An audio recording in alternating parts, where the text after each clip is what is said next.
10 seconds.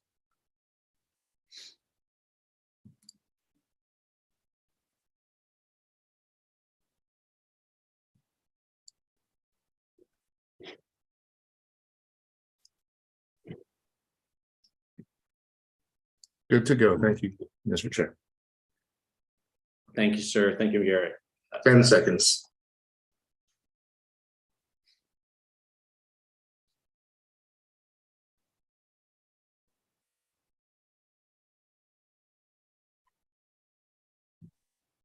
We are live. Thank you, sir. Thanks, Mr. Cornelius. Folks, welcome to the November 14th edition of our Finance and Government Operations Committee. I'll call this meeting to order. All of our committee members, except Councilor Benton, are present via Zoom today, and I understand he'll be joining us in just a minute. This is a remote or an online meeting where all of our participants, including members of the public, will be on audio or video conference. Members of the public have had the opportunity to address the committee if they've signed up for public comment per the rules published on our agenda and on our website on Friday. We will call for speakers when they get to the individual agenda item that you signed up for. Our ground rules are as follows, and we'll reiterate them before we get to public comment if there are any on your bill. Your comments must be addressed to the committee members. You have up to 2 minutes to present, though you don't have to use all of that time. And we have a nifty new timer that Mr. Cornelius will explain when we get to you if you are signed up today. Of course, any disruptive comment may result from removal from the meeting, which is lots easier online, so behave. Now we will move on to our agenda item A, which is EC 121.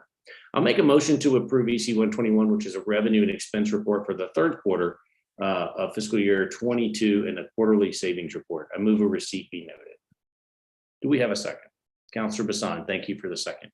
And councilors, a reminder, I forgot. And hey, Councilor Benton is now joining us, and thank you, sir. We do have the raise your hand function at the bottom. We got to get back into practice with that because I forgot to look for it. Thank you. Councilors, any discussion on this item? Going once, going twice, anything from the administration? Seeing none, all those in favor? We have to do a roll call vote, Ms. Montoya, is that right? That is correct. Councilor Bassan? Yes. Councilor Benton? Yes. Councilor Lewis? Yes. Councilor Pena? Yes. Councilor Davis? Yes. That passes on a 5-0 vote. Thank you, ma'am. Councilors, next up, EC 150. EC 150 is the air cargo building lease and agreement between the city and Peak Supply Chain Solutions. I move approval. Is there a second? Councilor Bassan offers the second. Thank you. Councilors, any discussion? Seeing none, Ms. Montoya. Councilor Bassan? Yes. Councilor Benton? Yes. Councilor Lewis? Yes. Councilor Pena? Councilor Pena? Yes. Councilor Davis? Yes. That passes on a 5-0 vote. Thank you. Councilors, EC 153 is a contract between the city and Ciudad Soil and Water Conservation District for the Bosque Wildfire Mitigation Project. I will move approval. Is there a second? Councilor Bassan has got her finger ready on the button. Councilors, any discussion or any comments from the administration on this item? Seeing none, Ms. Montoya, would you call the roll? Councilor Bassan? Yes. Councilor Benton? Councilor Benton? Yes. Councilor Lewis? Yes. Councilor Pena? Yes. Councilor Davis? Yes. That passes on a 5-0 vote. Thank you, ma'am. Councilors, item D, EC 160. This item declares a portion of track 433 in the Atrisco Grant Unit 3 non-essential for municipal purposes. I'll move approval. Thank you, Councilor Bassan, for a second. Councilors, any questions or discussion on this item? Anything from the administration? Seeing none, we'll ask the clerk. I'm sorry, Councilor Benton. Mr. Chair, thank you. Yeah, I just wanted to ask the administration about this surplusing. There was in the write-up, there was discussion about that it has infrastructure in place. I'm assuming that's infrastructure to the overall site, or has that been designed as some sort of potential project?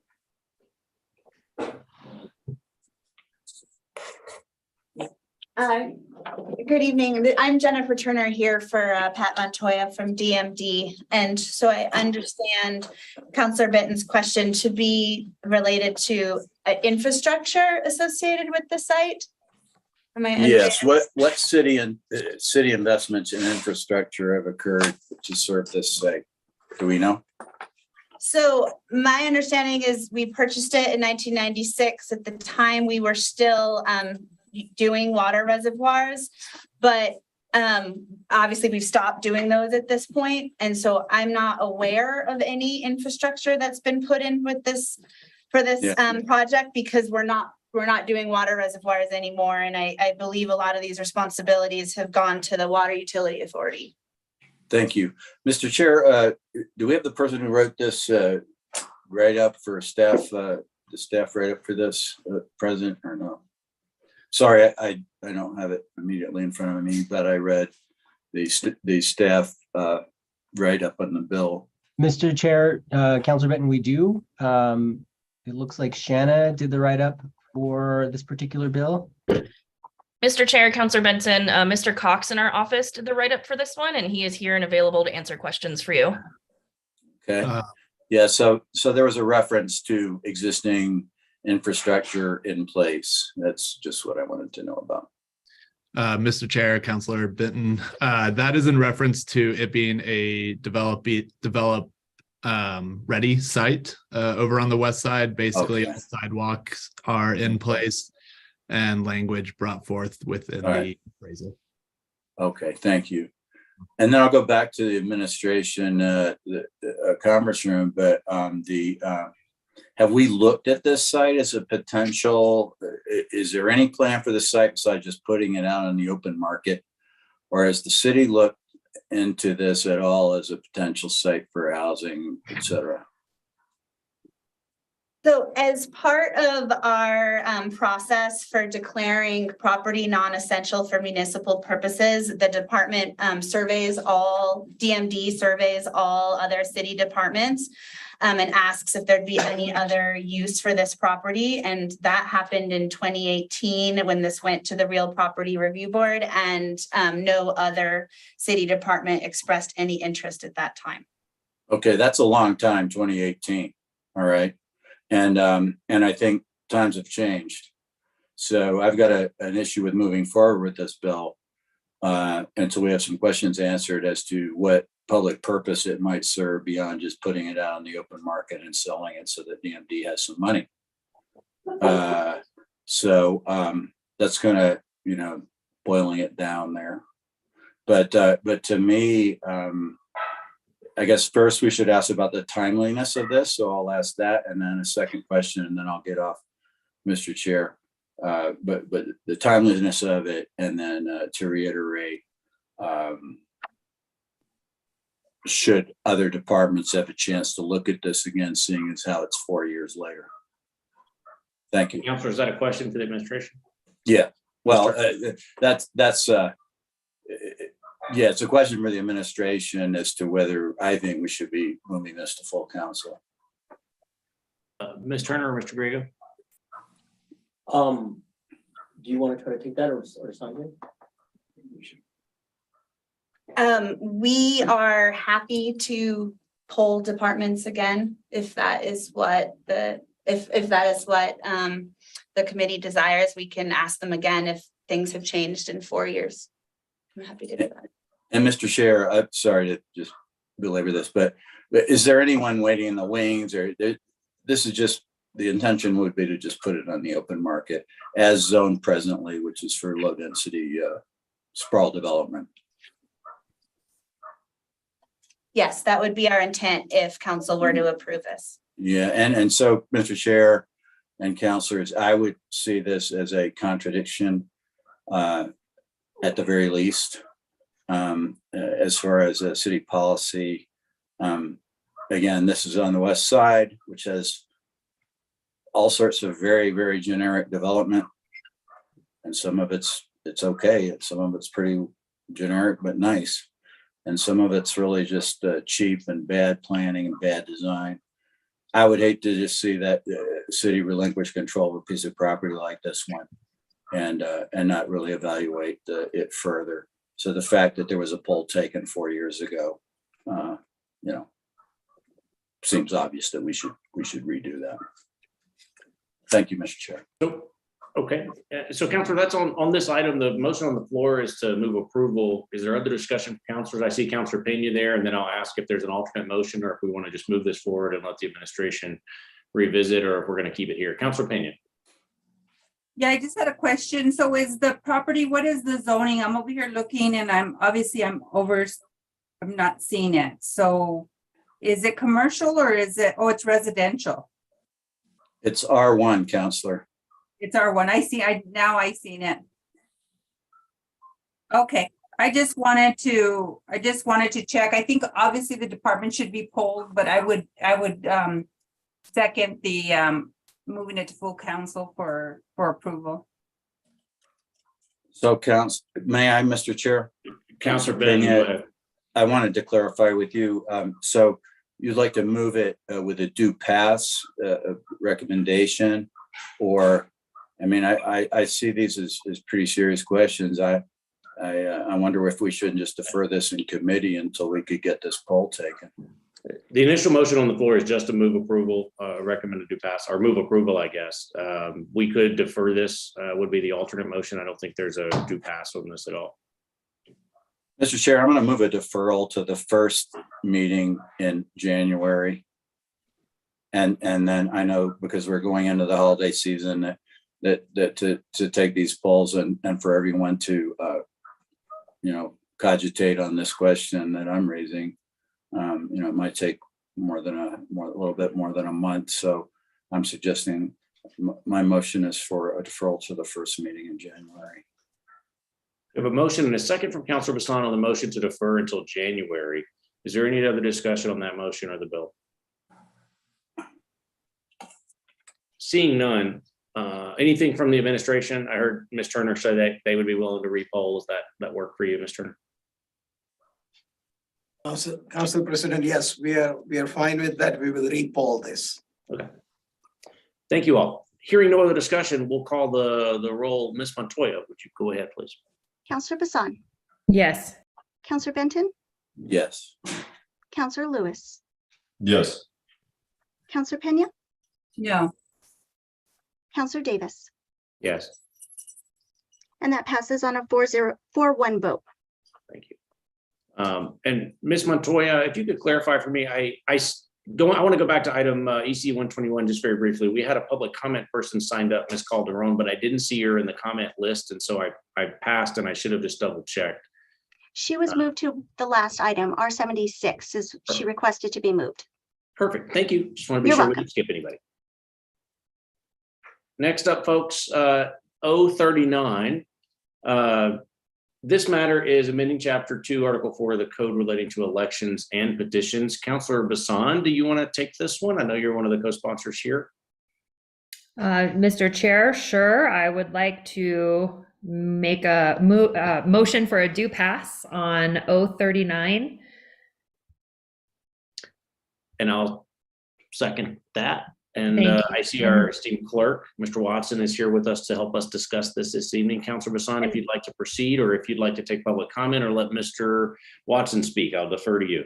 Mr. Chair, if I may, I would like to move the floor substitute, which is, and I can let staff reiterate this as well, but I know that mainly it was technical cleanups and formatting for the most part, but that would be what I would like to make a motion to and move the floor substitute first.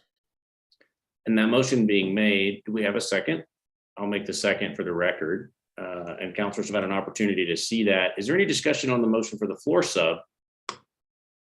Seeing none, Ms. Montoya, would you call the vote, please? And then we'll go to public comment, or let Mr. Watson explain the floor sub very briefly, and then we'll go to comment. Ms. Montoya. Counselor Bassan, Yes. Counselor Benton, Yes. Counselor Lewis, Yes. Counselor Pena, Yes. Counselor Davis. Yes. That passes on a 5-0 vote.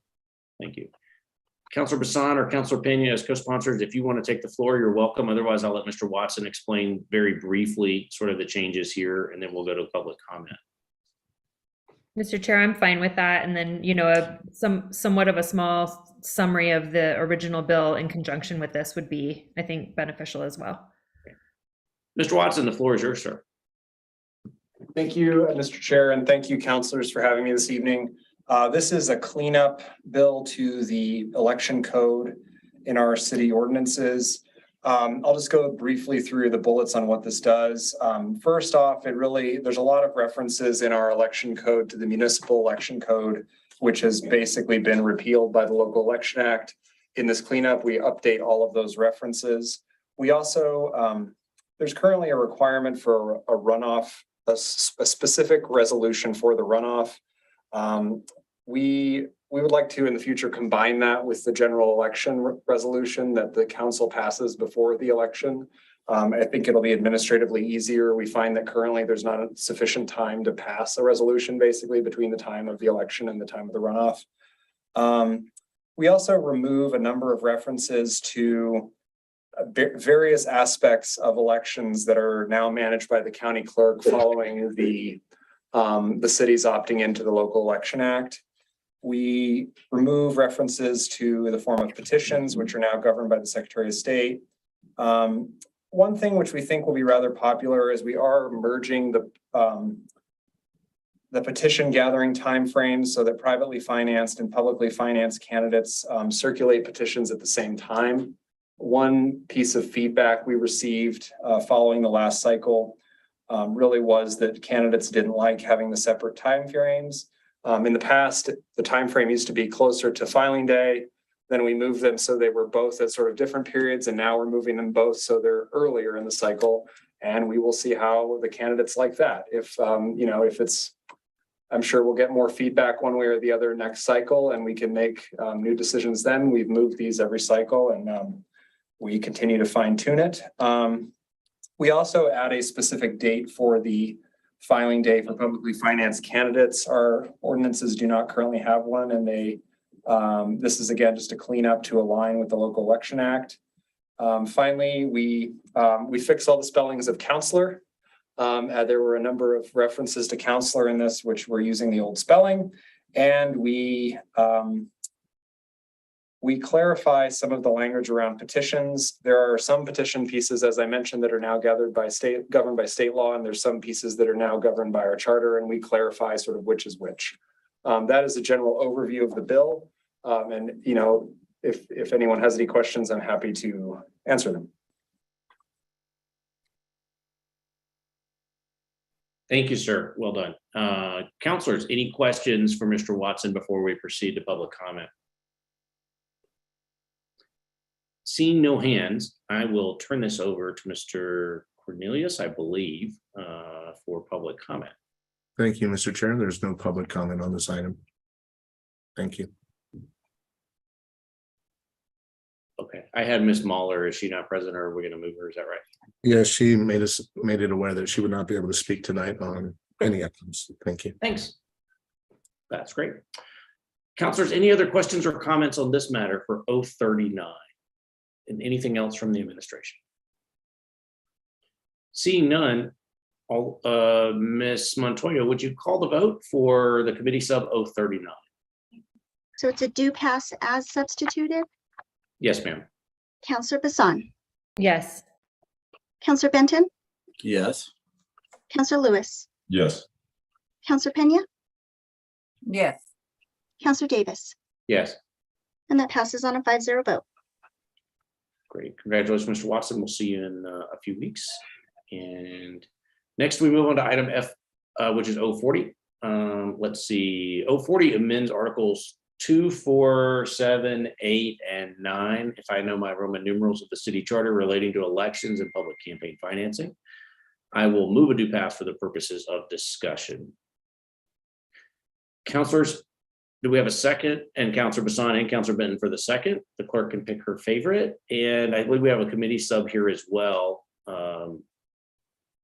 If there's not any objection, I'll move the committee sub 040. Counselor Benton seconds that matter. Councilors, any discussion on the motion for committee sub? Okay, Ms. Montoya, would you call the vote for the committee substitute, please? Counselor Benton, Yes. Counselor Bassan, Yes. Counselor Lewis, Yes. Counselor Pena, Yes. Counselor Davis. Yes. That passes on a 5-0 vote. Thanks. Counselors, we're back on 040 as substituted. At this point, I think it's best to have Mr. Watson give us a very quick update on this bill as substituted as well. Thank you, Mr. Chair and members of the council. I'm back with another cleanup. And then again, these are just other issues we identified following the last cycle. In this charter cleanup as well, we update references to the Local Election Act because the Municipal Election Code has been repealed. We remove various duties regarding administration of elections, which the clerk's office no longer does after we opted into the Local Election Act. We add various definitions that had previously only been in our rules. We clarify basically where financial disclosures need to be submitted. Currently, the charter says they get submitted to the Board of Ethics, which is not correct. They actually come to the clerk's office. There's a meeting that occurs with all the candidates and committees right before the election. We are proposing to remove this meeting. We don't feel that the feedback we got after the last cycle was that all candidates felt that this was not a very valuable use of anyone's time. I think that if there's specific issues that need to be raised, we can address it with specific campaigns, but I don't think a big meeting needs to happen. I think one of the big things we do in this cleanup is we are adding an audit provision regarding qualifying contributions going forward. We think this is a really positive development. As the council's aware, we received a grant to study sort of best practices around the nation and convened a gathering of other administrators of public finance programs. And so starting next cycle, we'll be working with the Department of Internal Audit to audit qualifying contributions as they come in. We are really looking forward to this. We are also going to increase the amount of the distribution. We're proposing to increase the amount of the distribution for participating candidates in the runoff. In the last 2 cycles, I believe that all candidates who initially qualified for public financing elected to opt out of public financing in the runoff. And I think that is a clear indication to us that we are not offering sufficient funds. And so in this bill, we are proposing to increase the amount of the distribution from 33 cents per registered voter to 50 cents for council races and from 60 cents to $1 for mayoral races. That would increase the distribution for the runoff from approximately $10,000 to $15,000 to around $20,000, $20,000 to $25,000, depending on your council district. We do think that this will, we can obviously come and readjust it in the future, but I think this will be a sufficient amount for candidates to run their campaigns and remain publicly financed. We also, for certain districts who have fewer than a certain threshold of registered voters, we are also increasing the floor distribution amount from 13,000 to 20,000. We also clarify various issues around appeals, and in the substitute, it's helpful to clarify this just because of to address specifically what the substitute does. In my enthusiasm to clean up the charter, I cleaned up Articles 2 and 4, and it appears that we cannot actually clean those up without going to the voters, so we'll have to save those cleanups for another day. But in the substitute, we also clean up the counselor spelling, or the spelling of counselor rather, and we do some additional edits to the audit provision based on discussions with internal audit. So that's an overview of the changes. I know it's a lot, it's a big bill, but if there's any questions, I'd be happy to answer them for the council.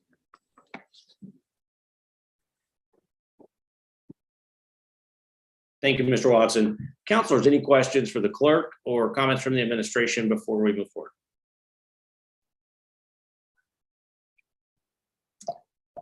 Councilor Bassan. Mr. Chair, I just want to say that the clerk's office was I think they did a very good job of working with our staff and communicating and going back and forth a little bit about some of the details and fine tuning. So I feel very, very good about making sure that these end up moving forward based off of the recommendation. And I'm always a fan of making sure that we don't duplicate efforts with the state or have anything in our legislation that counteracts what the state is requiring as well. So thank you to the clerk's office. And I'll echo that. It's been great to work with them and go back and forth a little bit, but our public finance system and qualifying system has come leaps and bounds from when I did it 7-8 years ago the first time. And then in the middle to throw in the Local Elections Act has been no small feat to sort of tweak all this. So congratulations and thank you to Mr. Ladon, Mr. Melendrez, and all of your staff, Mr. Watson. Thank you. Councilors, any other discussion and questions on this item? Seeing none, we will move forward to a vote. The motion on the floor is for a due pass for the committee sub on 040. Ms. Montoya. Counselor Bassan, Yes. Counselor Benton, Yes. Counselor Lewis, Yes. Counselor Pena, Yes. Counselor Davis. Yes, That passes on a 5-0 vote. thank you. Councilors, next up, we have a special guest joining us. Councilor Feeblecorn is with us, and so I'm going to turn the floor over to Councilor Benton since he's on the committee to introduce the bill for 042. Councilor Benton, when we get to that place, we also have 2 public commenters on your bill whenever you'd like to throw them in. Thank you, Mr. Chair. I'll move a due pass on 042. And Councilor Benton makes a due pass. I'll make a second for the record. Councilor Benton and Councilor Feeblecorn, back to you. Is that me making all that racket? Sorry. Apologies.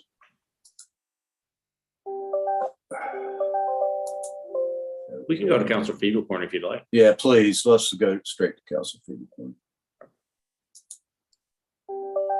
Thank you, Mr. Chair. So I believe that Mr. Watson is here, so we could just turn it over to him for a review of this bill. Well, that was easy. Mr. Watson, you're back. All right. Thank you, Mr. Chair and members of the committee. 042 would modify the city charter to adopt ranked choice voting beginning in the 2023 cycle. City runoffs have cost the city $667,000 in 2013, $841,000 in 2017, $369,000 in 2019, and $610,000 in 2021.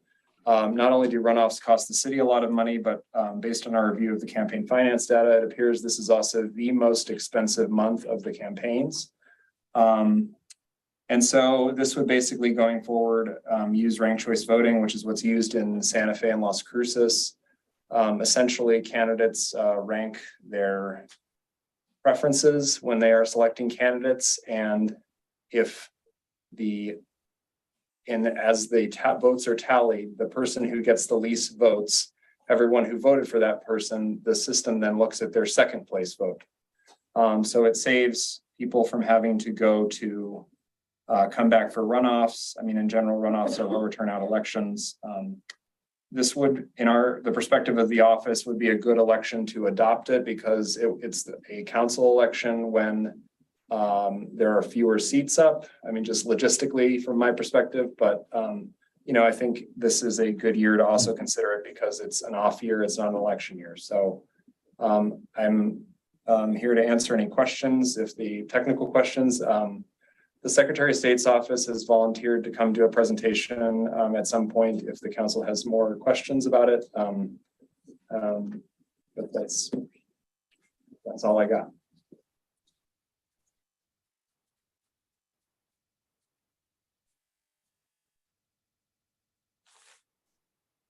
Mr. Chair, you're muted. That was really good of me to say. You didn't hear it. I was going to say, thank you, Mr. Watson. We'll go back to the sponsors briefly if there's anything they'd like to add, or otherwise we'll go to public comment and then come back to sponsors to close. Let's just go to public comment if it's all right. Mr. Cornelius, do we have I think we have one commenter for this bill. Yes, Mr. Chair, we have one public comment. That is Sela Avsil. And again, we do have a new timer. What you'll see on the screen is 2 minutes, and you will hear a tone at 30 seconds and then a tone at 0 when the time is up. So thank you, Mr. Chair. Ms. Avsil, are you with us? Yes, hello. My name is Scylla Avgil, and I'm the Executive Director of New Mexico Open Elections, speaking on ranked choice voting here today. We do a lot of advocacy for ranked choice voting statewide, and it is only our duty to participate in this committee meeting, so thank you for having us. I just wanted to say that ranked choice voting allows all voters to rank their candidate preferences. That way, voters are not throwing away their vote when they want to vote for more than just one candidate. It promotes fairness, it reduces costs, and it fosters civil elections. As you have already mentioned, Santa Fe and Las Cruces already use ranked choice voting at the municipal level. Alaska uses ranked choice voting in combination with nonpartisan open primaries. Nearly 90% of New Mexico legislators and House representatives support ranked choice voting statewide, and it only makes sense to pass it at the city level as well. Ranked choice voting passed in many municipalities during Tuesday's election and is used statewide in Michigan, Alaska, and now in Nevada as well.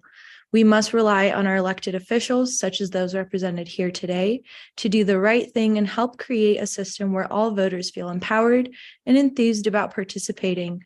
So we hope you say yes today, and please let us know if you have further questions or concerns regarding ranked choice voting. Thank you.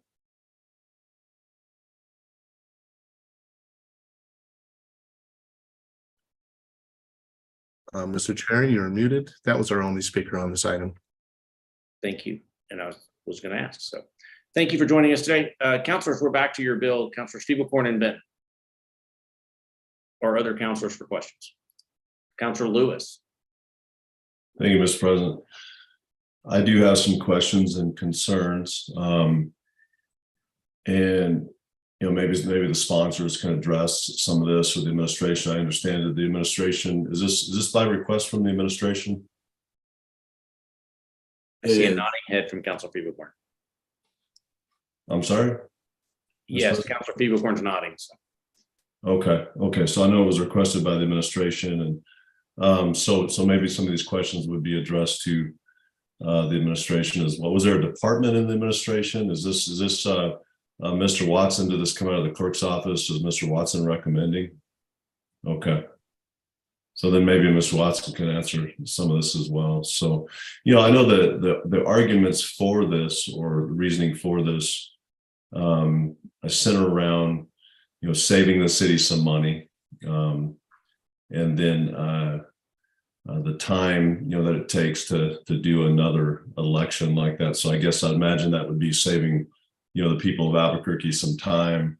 And then also just looking at, referring to some of the other cities, I definitely would point out that there are many other cities, municipalities, and states that aren't using ranked choice, and for many reasons. I mean, they've actually made a choice to not do their elections in this way. But these are some of the questions that I have, and I think we need to talk about these as well, and maybe even an analysis, a full analysis of ranked choice and whether it's right for Albuquerque here too. So, one of the arguments that I've heard is that it's very complicated. It can be complicated, specifically that it could put voters with disabilities at a disadvantage.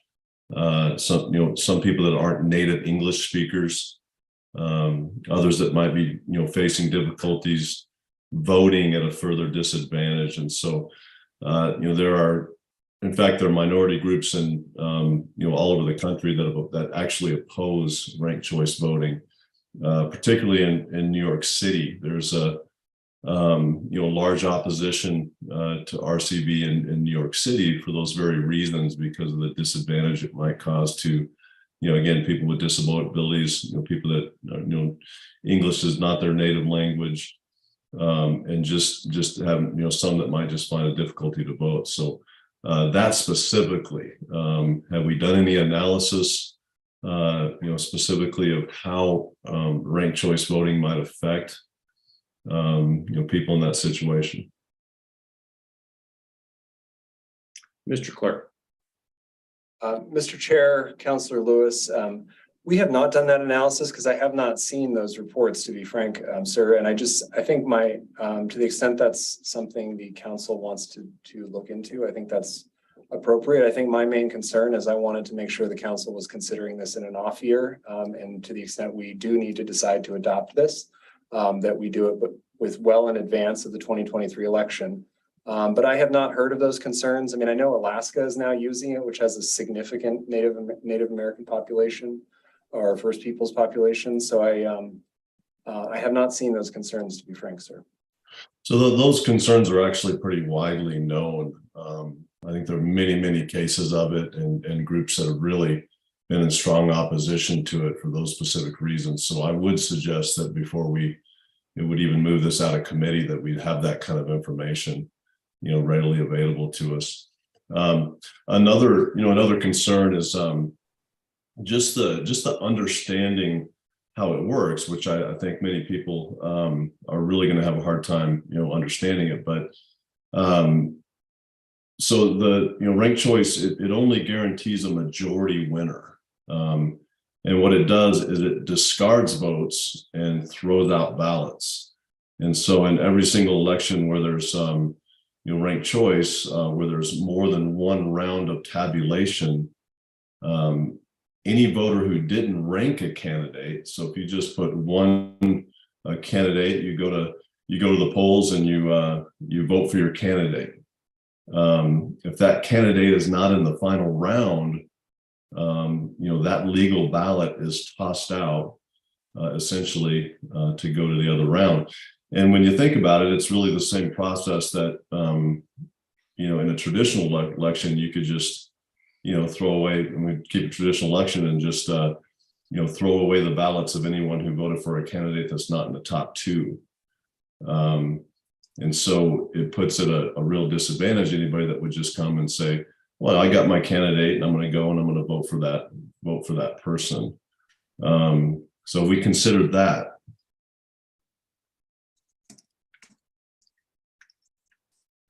I assume that's directed to me, Council. Go ahead, Councilor, Mr. Watson.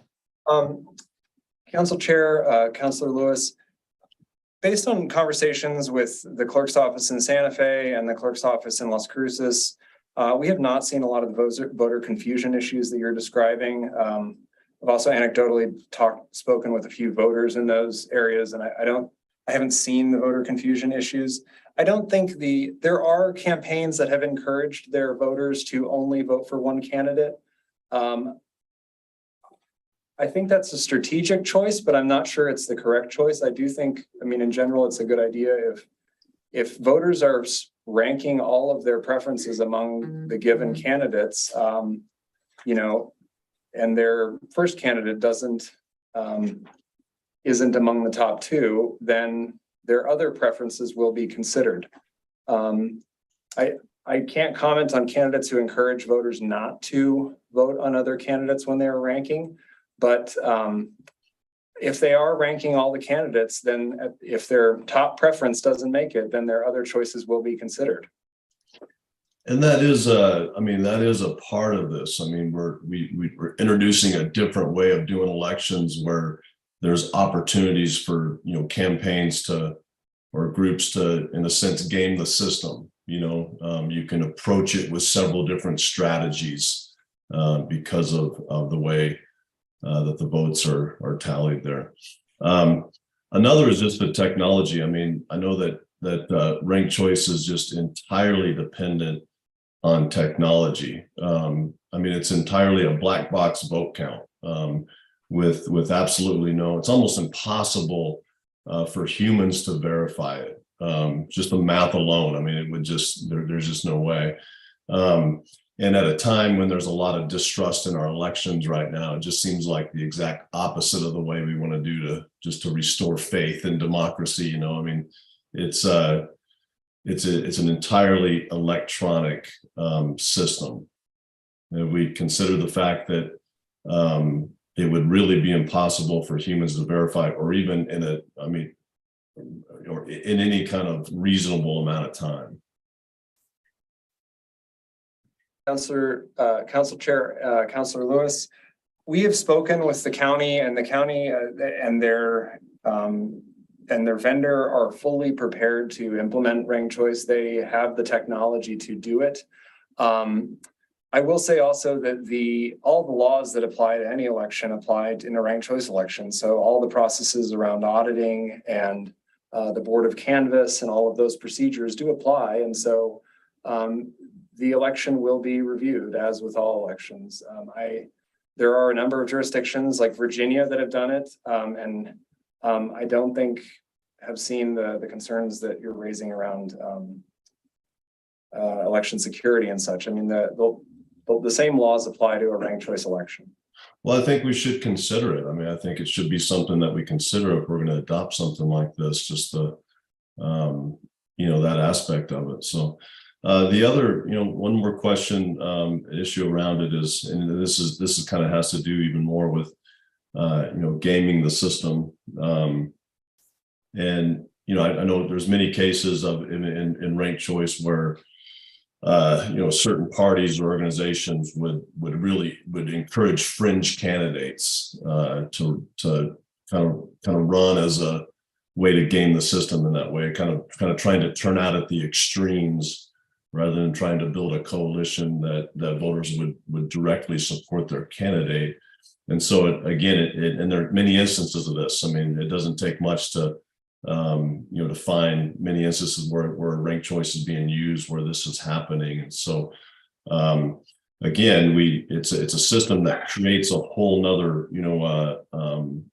opportunity for different strategies to game the system in that way. And so I think I know what you're going to say, Mr. Watson, that maybe not something that you're aware of, but I think, to the council, before we consider this, we should, wholly investigate and consider the many challenges that come along with changing our whole system for voting in the city. And so I would think at the very least a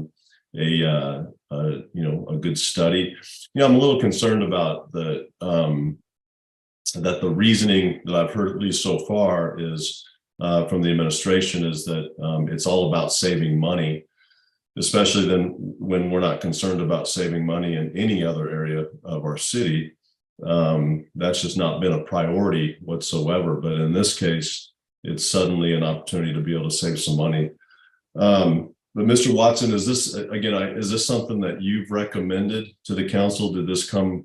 Are you recommended it as from the administration, or did this come from the mayor's office, or where did it come from within the administration? Couple things real quick, Council Chair and Councilor Lewis. I should point out that in a ranked choice election, you are still using a paper ballot.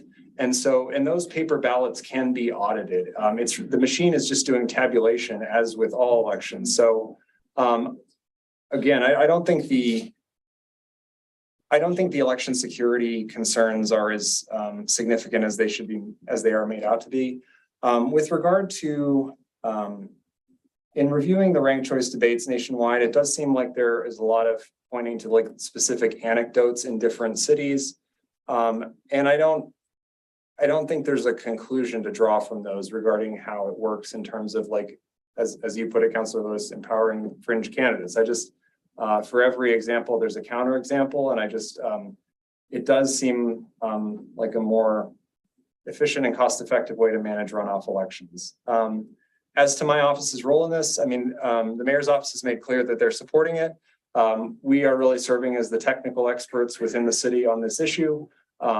But we have reached out where we lack clarity on issues to the county, because they manage a good piece of this, and the Secretary of State's office, as I said. Well, I mean, you can call them anecdotal, references, but I think even if all they were some, specific instances around the country, I think they're worth considering. And more than that, worth investigating to see if there's some systemic type issues within the system that we'd want to be aware of, and if we were to adopt this, to make sure that there's some things in place that might help it and make it better.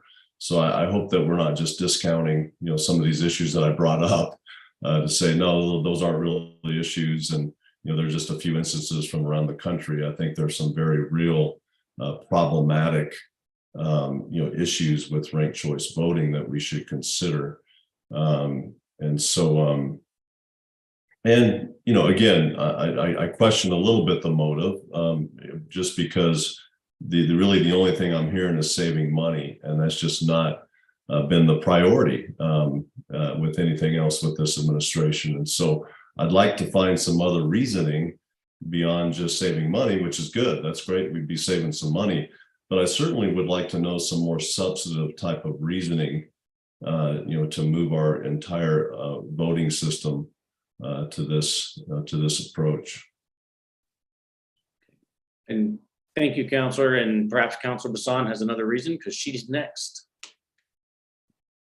Excuse me, Mr. Chair. While I appreciate the efforts of the clerk and the reasoning behind it, based off of constituent response the last time we reviewed ranked choice voting not too long ago, I will stand in opposition of it.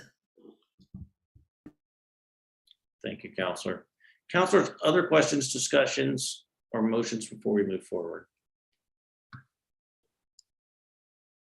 Counselor, would just, if I may, Mr. Chair, sorry, I didn't use my I'm sorry, Counselor device Bassan, properly. Counselor Benton, I think we actually have Counselor Pena before you, and then we'll come to you. Okay, that's fine. Thank you. Pena. Thank you, Mr. Chair. What's the motion on the floor currently? It's for a due pass. It's for a due pass. So we can make a motion for a do not pass as well, right? We could make a motion for a do not pass. We could also make a no rec and send it forward to the full council. And I think there's been some interest in doing so, since other councilors will have an opportunity to participate. And this seems like one of those bills we normally send to the full council. But yes, ma'am, those options are available. Mr. Chair, can I just clarify, the do not pass may be made, you're correct. However, the motion it would be in direct competition with the motion on the floor, so you need to dispose of that one first. The do not pass would not take precedent on that motion on the floor. So that's the motion you have to deal with unless the matter is deferred. Mr. Chair, Mr. Melendez, thank you. You answered exactly what I was thinking, because I wasn't sure how that's handled. So thank you. Thank you. So the motion still stands on the floor for a minute. We're going to go back to the sponsors here for a second. Counselor Benton. Thank you, Mr. Chair. I was trying to text my co-sponsor, but I didn't get it done in time. But I'll ask Councilor Feeblecorn if she'd be willing to go along with the no recommendation of the full council. Thank you, Mr. Chair, Councilor Benton. Yes, I just want to jump in and say, I think the Secretary of State has said that she would send someone to give us an overview of how this actually works. And I'd suggested that be for the full council, because I wanted all the councilors to get the benefit of that. Perhaps that was a miscalculation on my part, and we should have had her send someone to this meeting. So my apologies for that, but I would like the opportunity for that presentation to be made at full council for all the councilors to hear, if that is an option that this committee is willing to allow. Thank you. Thank you, Mr. Chair. I'll make the motion, change my motion to without recommendation. Thank you. So the motion is for a no rec, and I'll second that for the modification. Councilors, any discussion? Councilor Lewis on the motion for no rec. Mr. Chair, I'm going to vote against the no rec, and then I'll make a motion for a do not pass. Councilors, any other discussion on the motion on the floor for move it forward, no recommendation? Seeing no other, we'll ask Ms. Montoya to call the vote on the motion for a no recommendation on 042. Counselor Bassan, No. Counselor Benton, Yes. Counselor Lewis, No. Counselor Pena, No. Counselor Davis. Yes. That fails on a 2-3 vote. Mr. Chair, I move a do not pass. So Counselor Lewis moves a do not pass motion, recommendation for a do not pass. Is there a second? Second. I have a second from Counselor Pena. Mr. Melendez, will you remind me, it's been a minute and I apologize. I didn't come as prepared as I needed to be today. Our motion for a do not pass is just a recommendation to the full council that the matter do not pass. Is that right? Mr. Chair, that is correct, but it also carries a consequence with it. In the event that the council accepts the committee report for that do not pass, the bill will be final at that point and it won't make it all the way to council. Councilors, other discussion, other question? Seeing no other discussion, Ms. Montoya, will you call the vote on the motion for do not pass 042? Counselor Bassan, Yes. Counselor Benton, No. Counselor Lewis, Yes. Counselor Pena, Yes. Counselor Davis. No. That passes on a 3-2 vote. And so we'll see that again in a few weeks. Next up, while we have, let's see, Counselor Bassan and Pena, I'll let one of you take 045, amending the Code of Ethics. Mr. Chair, thank you. I would like to, let me get caught up on this one. 045 is amending the Code of Ethics relating to financial disclosures of elected officials. I'd like to move a do pass. And is there a second? Second. Counselor Pena gave us a second there. Counselors, any other discussion or anything from the administration or the clerk? I think this was pretty straightforward and is sort of just adding some new disclosures here. Seeing no discussion, Counselor Bassan, anything else or to close? Nope, I urge your support. Thank you. Ms. Montoya. Counselor Bassan, Yes. Counselor Benton, Yes. Counselor Lewis, Yes. Counselor Pena, Yes. Counselor Davis. Yes, That passes on a 5-0 vote. thank you. Counselors, next up, we're going to go 046. I'm going to introduce this bill for Counselor Fevercorn, who is still here as our guest. 046 repeals the city's code of ordinances, their records analysis and disposition committee, which I didn't know existed, and replaces it with a new ordinance relating to open records. I'll move a do pass. And Counselor Bassan gives us a second. Counselors, if there's no objection, I'm going to ask Counselor Fevercorn just to give us a brief overview since she's here with us. And then if Mr. Watson wants to weigh in, we can do that as well. Counselor Fevercorn, go ahead now. Thank you, Mr. Chair. So this is clarifying a lot about our IPRA process, which I think is super important for the city of Albuquerque. And so this does some things like make sure that certain kinds of records are not IPRA-able, including porn, those types of things. And then it also sets forth some rules and regulations around who can get IPRA requests for fees and who gets them for free. And so it's really all around. I don't think there's any concerns around any of the issues in this bill, but I will defer to Mr. Watson if there's any questions. Counselors, any question for Mr. Watson or Mr. Watson, if there's anything you want to explain here? You raised your hand, so I want to give you a chance, sir. Go ahead. Yes, thank you, Mr. Chair and members of the committee. The city is now receiving over 10,000 requests for public records each year. We're on track to hit 11,000 this year. Although we do have 15 people processing requests full time, adapting to this growth remains a challenge. 55% of our requests are from apparently commercial users, and we also have a significant number of high volume users. There's about 15% of our users who generate almost 40% of our request volume. We had a single requester, for example, submit over 500 requests last calendar year. So we do have a lot of streamlining that needs to, we've made a bunch of changes in the last couple of years.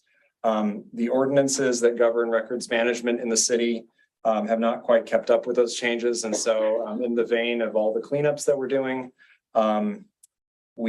this is essentially a cleanup of the various ordinances around records management and the Inspection of Public Records Act.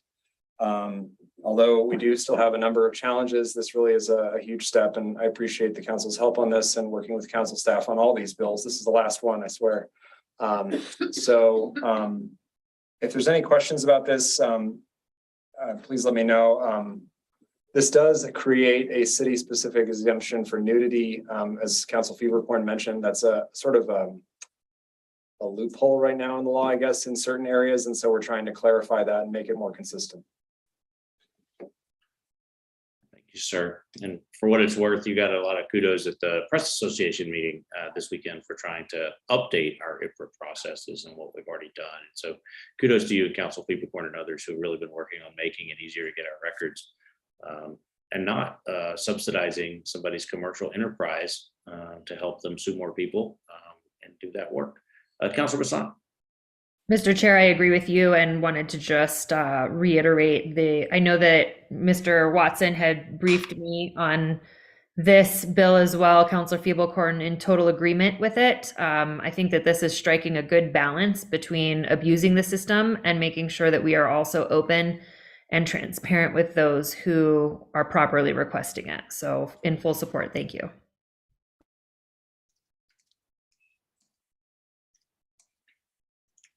Great. Councilors, any other discussion on the matter?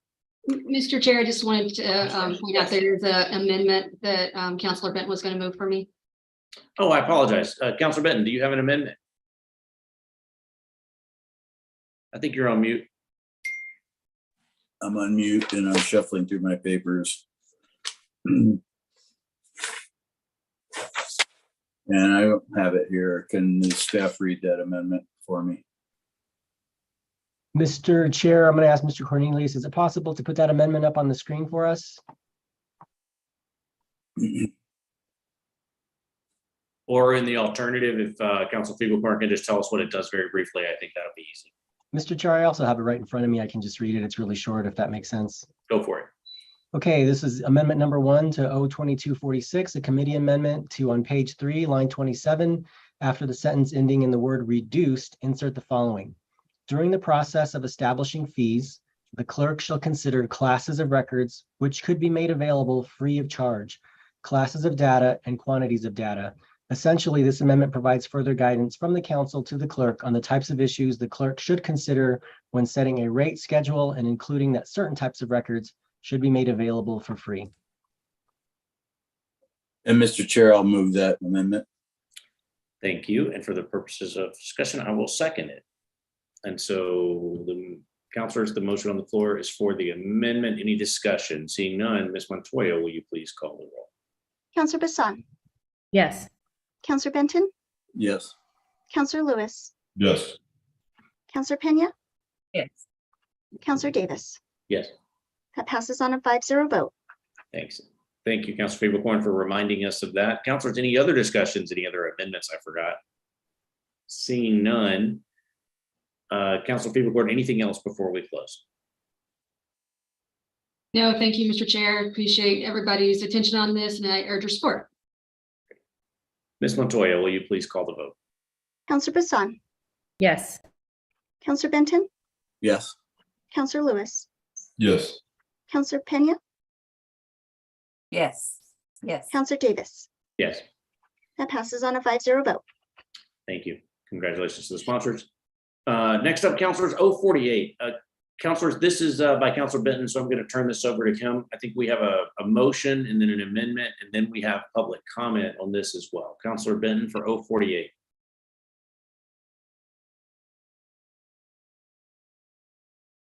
Thank you, Mr. Chair. I move approval on 048. Motion for a due pass, and I'll second it for the record. Councilor Benton, back to you. Councilor, I'll have the administration speak to this, but also I believe Ms. Armenta is here from Visit Albuquerque to give her perspective, and we may have some people signed up to speak. Sure. Is there anyone from the administration to speak on the matter? Mr. Chair, this is Sanjay, but yes, the administration is supportive of this change. We believe that the DMOs who have to bid have sort of a disadvantage when it comes to recruiting the events, especially the long-term planning all our competitive cities that we are frequently competing for the events, they have a no bid contract with the cities, and we believe that we would have some advantage in recruiting some events. We have data that all the cities that we compete with, they all have no bid contracts, and we are supportive of this. Thank you, Mr. Vogt. Councilor Benton, if it's okay, I see you have an amendment, and I think maybe we should do that first so I don't forget, and we'll have to make us come back. Okay. Present your amendment, and then we'll go to public comment.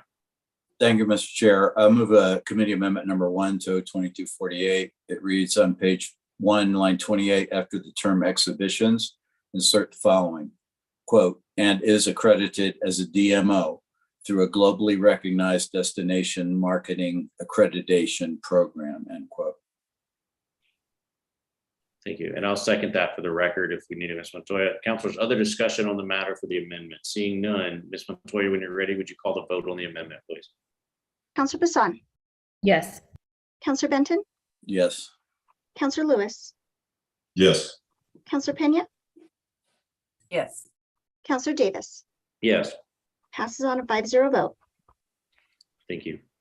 Councilor Benton, if it's okay with you, I think we can go to Ms. Armenta and her other guests, and then we'll come back for questions.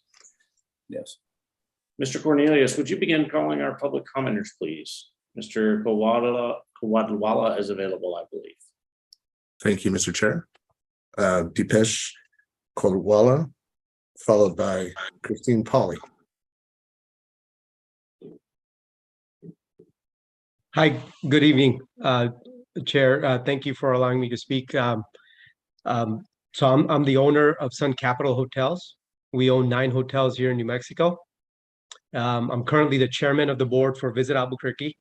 I'm also the chair-elect for Lodgers Tax Advisory Board and a board member of the Greater Albuquerque Hotel and Lodging Association. But first and foremost, I am a business owner that wants to see growth for Albuquerque, and I am in favor of the amendment, and there's several reasons why, and I can go on. Our hotels, our financial health of our hotels is extremely dependent on the continuous activities and actions of our DMO. And Visit Albuquerque has long-term strategies to raise Albuquerque awareness through their sales and marketing campaigns, and they have increased visitations to our cities. They've constantly demonstrate accountability. They meet with the city and business owners like myself on a monthly basis to discuss their game plans, performance reports, and financial statements. So as a stakeholders, I am here to tell you that Visit Albuquerque delivers for Albuquerque. And so, this makes perfect sense to me. And I think I don't see why we risk it all every time Visit Albuquerque has to rebid for his contract. And as it was said earlier, most cities don't operate like this. I also do business in Texas and Colorado, and Albuquerque's requirement for competitive bids with this DMO is very uncommon. In fact, most DMOs around the country have sole source agreements, and they have contracts that span between 10 to 25 years. So our DMO has to rebid his contract every 3 years. And to me, this makes very little sense, because the truth is, when organizers are deciding to pick Albuquerque for their finish your thought, Dipesh. When event organizers are picking Albuquerque for their events several years into the future, they want confidence that Visit Albuquerque will be in place when they arrive. And when Visit Albuquerque can't guarantee this, it ruins its reputation and gives competing cities an edge over Albuquerque. So I hope this body makes a sound decisions to grow Albuquerque's tourism by exempting DMOs from the city's competitive bid process. Thank you for your time, and thank you for allowing me to go over. Thank you, sir. Christine Pauley, followed by Tania Armenta. Good evening. My name is Christine Pauley, and I am the Director of Meetings and Conferences for the American Society of Radiologic Technologists. I'm also a member of the Board of Directors of Visit Albuquerque. As a certified meeting professional, I have for the past 20 years worked with destination marketing organizations all across this country. And in all of those years, I have never worked with a DMO that had to participate in a competitive bid process to continue doing the work that they do. And to be honest, that would discourage me from selecting that city. Conference planning is a long-term process, usually spanning several years. For example, my association, the ASRT, is contracted for all of our meetings through 2025, and we're already reviewing proposals for 2026. I can't imagine working with a DMO now, only to find out in a couple of years that that organization is no longer there representing the city. Part of what a good DMO does is to get to know the groups, what their goals are for their conferences, what they expect and need from the city, and how the city can best meet or exceed the organization's goals. Fostering long-term relationships is incredibly important and often leads to repeat bookings. I myself have booked multi-year contracts over the years with several cities because of the relationships I have with the DMOs and our collaboration. If I didn't feel that there would be consistency, or if I was worried that there would be disruptions in the destination structure, personnel, funding, or venues, I would not choose that city. In my opinion, the competitive bid process for a DMO shows a lack of trust by and partnership with the city they represent, and that really does play into a planner's decision for a conference destination. Thank you. Thank you, ma'am. Tanya Armenta. Good evening, Mr. Chair and members of the Finance and Government Operations Committee. I appreciate the opportunity to speak for just a moment. I'm Tanya Armenta, as you know, all of you, President and CEO, Visit Albuquerque. And I really just want to make myself available to answer any questions. I think the two industry professionals that spoke earlier really hit on some of the key points as why this adjustment is much needed. Bottom line is this is not an industry standard nor best practice across the country. You name a city that we compete with, and they do not bid for their contract. So, as was indicated by Christine Pauly as a professional meeting planner, and as Depesh Koldwadwala indicated as a hotelier, this is just something that puts Albuquerque at a disadvantage. Our organization was created and built to do this work, and we operated as a sole source contractor for the first 25 years of our existence. So 42-year-old organization that operated for the first 25 years as a sole source contractor. This process that we've been through 3 times before has been detrimental to Albuquerque, to our reputation, and for both the community and the organization. And we are seeing positive momentum for tourism. So I just want to say our appreciation for both the administration and for council in considering this adjustment, and stand for any questions. Thank you. Mr. Cornelius, is that our final speaker today on this?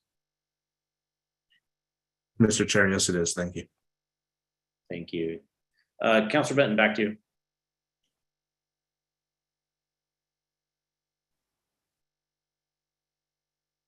You're muted, sir. Thank you, Mr. Chair. Tough night on the old device here, the old guys. No, I served for many years on the board of the ACVB, the predecessor organization, as well as Visit Albuquerque, and on the executive committee. And the nonsensicalness, if that's a word, of having to, for them to so frequently rebid, and I'll put bid in quotes because, you know, they truly are a sole source of this crucial industry for Albuquerque. You know, it was really a waste of so much effort. It could have been directed towards bringing more visitors to Albuquerque and supporting our industries that serve visitors. But so this really gives me a great relief to know that we're looking at doing this now. And I want to appreciate CFO Bacta for his participation on the executive committee as well, and his active participation and advice and help to to visit Albuquerque since he's been here. Because this is, we all know it, it's a critical industry for Albuquerque. And this organization has done a tremendous job over the years and has a tremendous staff and a great work ethic. And we just need to empower them. So thank you, Mr. Chair. Councilor Pena.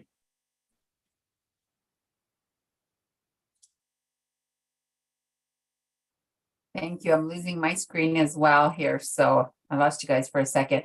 I just wanted to add, I think this is a great, necessary. I know, when we were opening the visitor center, we had received some calls during the balloon fiesta and what was happening there. And, and I talked to Mr. Bakta about this, and I'm sure we can make some changes through some rules. Just in terms of diversity and really looking at small minority-owned businesses. And I know that, oftentimes there's paid advertising from some of these businesses to participate, like in, I know with what was happening with the Balloon Fiesta was like the 250 restaurants and, and there wasn't really one that was in the southwest part of Albuquerque. I think there was Blake's and maybe one other. So, I know that isn't the fault of Visit Albuquerque, but I think it really opened my eyes to see that, we have some really outstanding small minority-owned businesses in our community that are just staples in our community that maybe can't participate in some of these things. So maybe we can create a program to help some businesses like that be able to participate and be part of, bringing people to Albuquerque so that they can see our true diversity and our uniqueness and visit people, have people visit, little small restaurants like we have in our community. I think it would be fantastic, and it could be an economic tourist driver into the future. So those are just some of the comments, but I've already talked to Mr. Bakta, and I think we're going to look at that. Maybe it's through rules, or maybe we make an amendment to even provide some additional resources so that those resources could be used to help those small businesses. That was my only comment. Thank you, Mr. Chair. Great. Councilors, other comments, other questions, anything from the administration before we move on? Thank you. Seeing none. Ms. Montoya, would you please call the roll? It's 048 as amended. The motion on a do pass. Counselor Bassan, Yes. Counselor Benton, Yes. Counselor Lewis, Yes. Counselor Pena, Yes. Counselor Davis. Yes. That passes on a 5-0 vote. Thank you. Councilors, next up, we have 049. I see Councilor Pena is a sponsor along with Councilor Feeblehorn, who is also here. And so maybe I'll turn this over to Councilor Pena. We also have 2 members of the public for public comment for the sponsors when they're ready. But Councilor Pena, would you be able to present this? Thank you, Mr. Chair. 02249 is establishing the Domestic Violence and Sexual Assault Commission, establishing the responsibilities of the commission. And this is sponsored by Jones, Feeblehorn, Grout, and myself. And I don't know if we have any staff who can kind of talk about the details of the bill, but I know that we have, I don't want to say that it's a commission, but I know that we have a task force that's already established, that we have Abigail on the, I can see her on the video here. But I think this kind of solidifies this task force moving forward and turns it into a commission. So Ms. Stiles, if you want to explain the bill a little. Ms. Stiles, welcome. Good to see you. Mr. Chair and Councilor Pena, this bill is creating a domestic violence and sexual assault commission, as Councilor Pena stated, and it creates a commission that duties and powers are including facilitating an effective and community-wide system of prevention and intervention that's responsive to the needs of domestic violence and sexual assault survivors, advising the mayor and city council concerning community domestic violence and sexual assault issues, including the quality and effectiveness of domestic violence and sexual assault services in the city. Will act as a forum for education, dialogue with Albuquerque residents and persons involved with domestic violence and sexual assault issues. identifying gaps in prevention and intervention services, including coordination among public-private programs and reporting these to the City Council, assessing and assuring that necessary services, policies, and programs are funded and provided to those in need. Promoting a clear understanding of what domestic violence and sexual assaults are, current relevant laws and resources available to the community.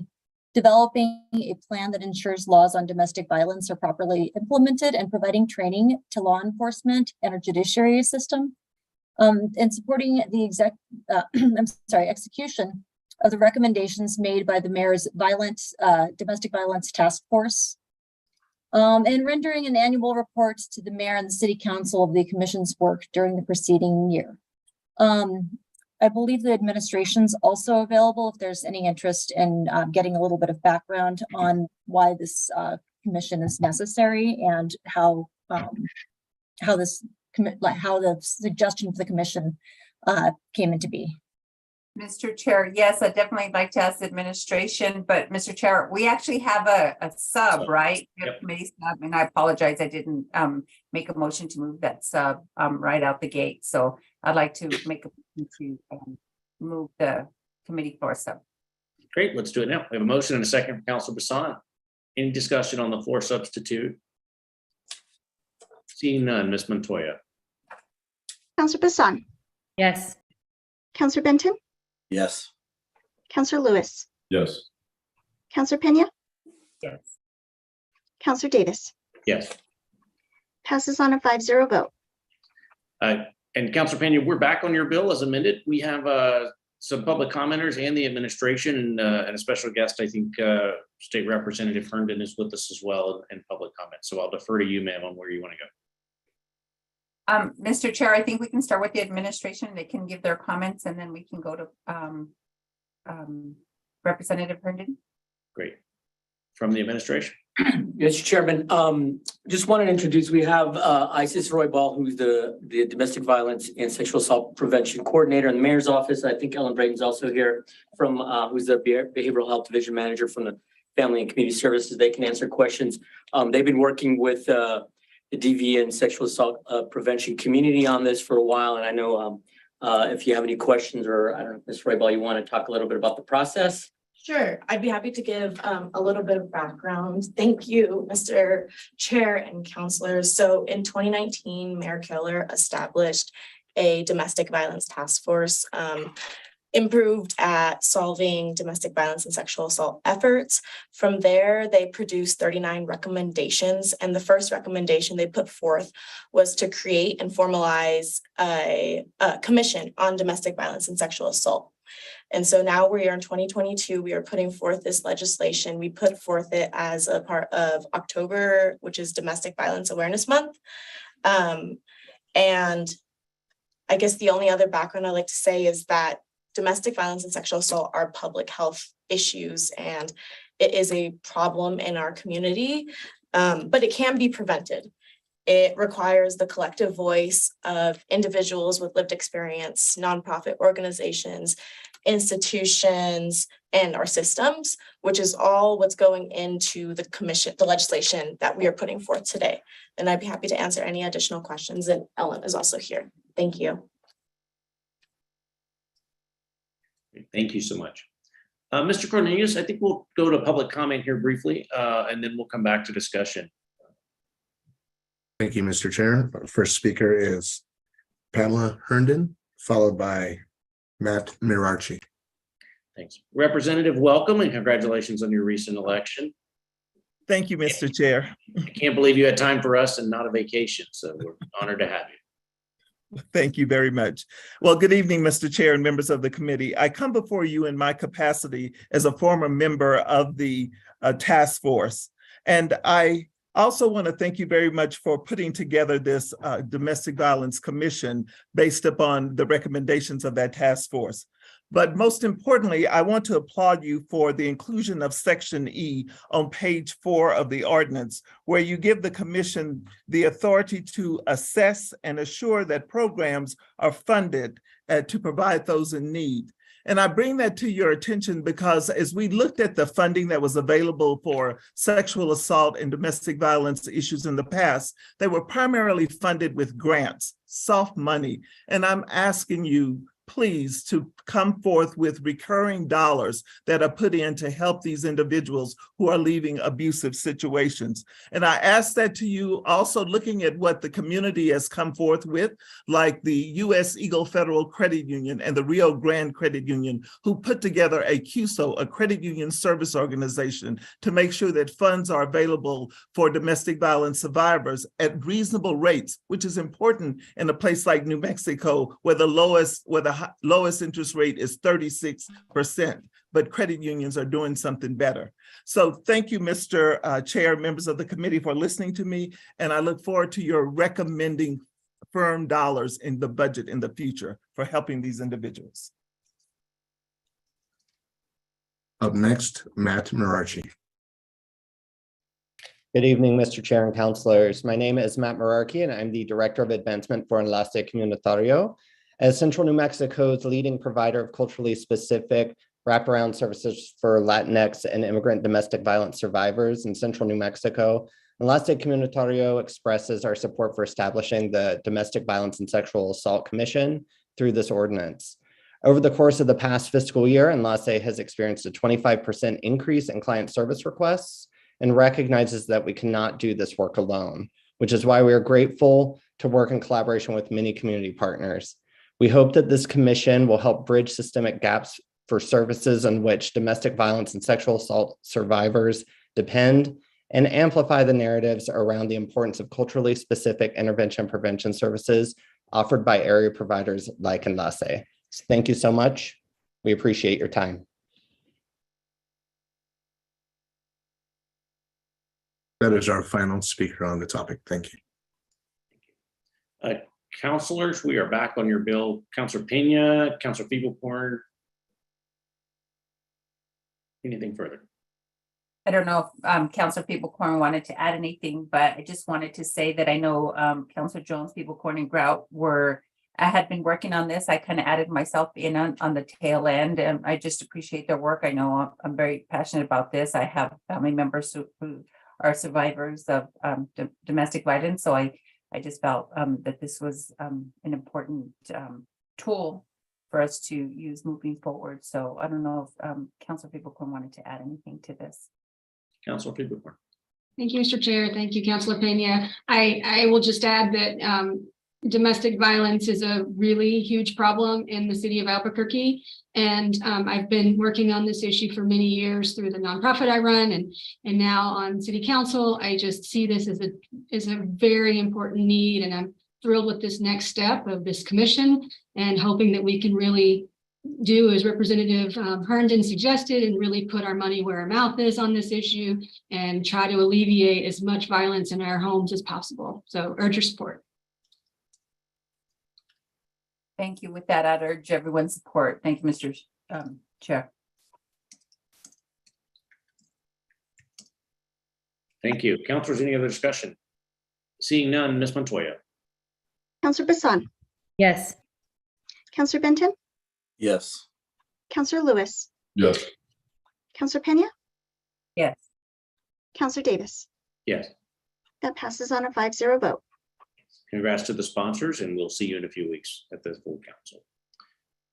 Next up, we have item L is 053. This is my bill. It repeals the tax repair and consumer rights ordinance that we passed in a previous year and creates the new Albuquerque tax repair ordinance. I'll move it to pass. And thank you, Councilor Bassan, for a second. Councilors, if you've been around a minute, you have seen this bill 3 or 4 times in different versions for several years now. Different attempts, both by the administration and the industry, to come up with different bills that work. I'm proud to report, and I'm grateful particularly to Mr. Griego, Ms. Dolan, Mr. Setter, and some of our Sean in our office, Mr. Fran in our office, for sitting down at the table over the last year, particularly in the last few months, and really hashing out a compromise bill that no one loves, but everybody can work with, that protects things like consumer rights and notices and notification, and takes us a full step forward before tax season. So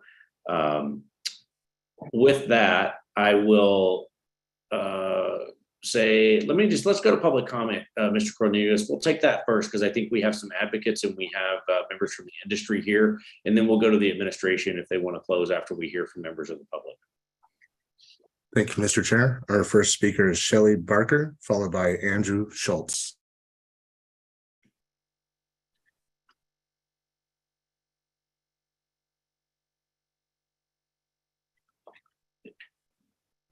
Ms. Barker, you may be on mute. If you could try it again. Can you hear me now? Yes, ma'am. Thank you. Thanks for Sorry. joining us. Good evening, Mr. Chair. Appreciate it. I'm Shelley Barker, an enrolled agent and a member of the New Mexico Society of Enrolled Agents. I just have 2 comments and a question. First of all, thank you for the new ordinance that you have out there. Much appreciated.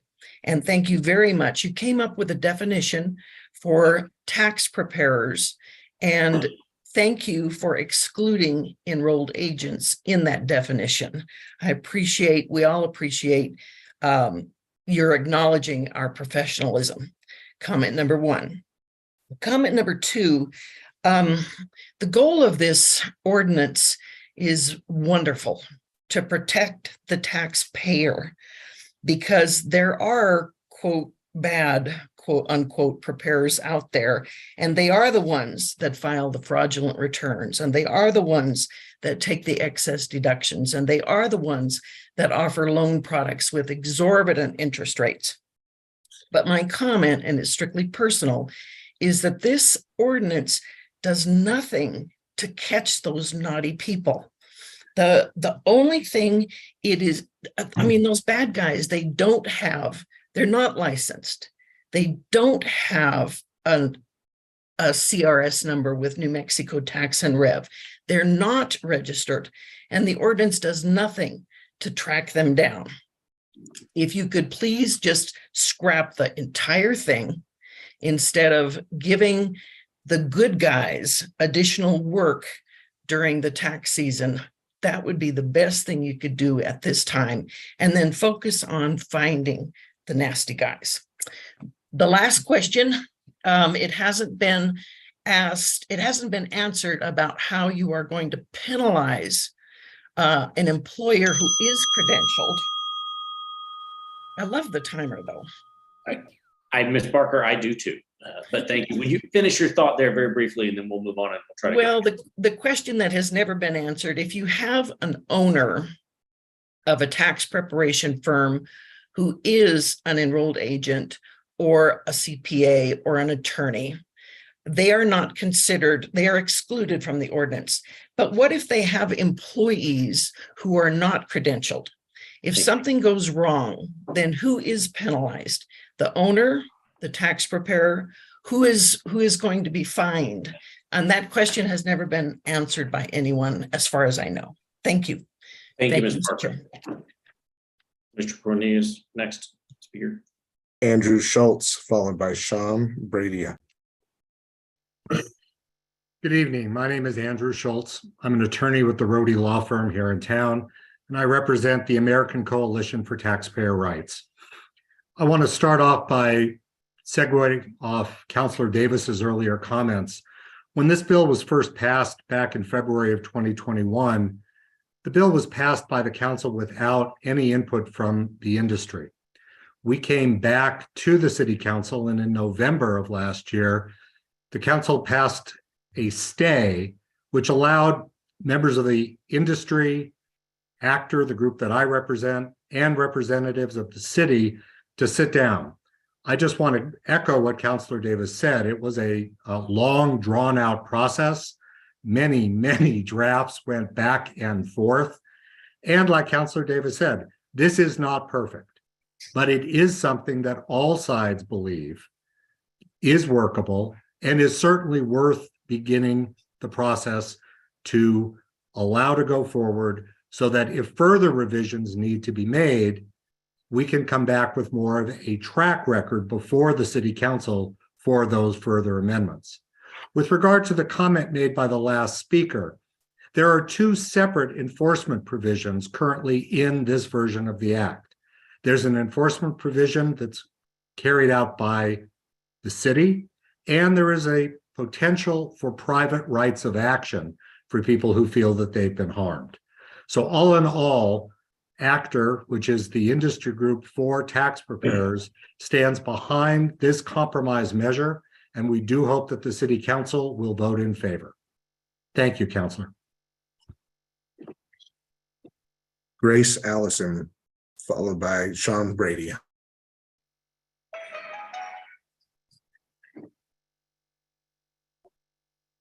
Good evening, Mr. Chair and councilors.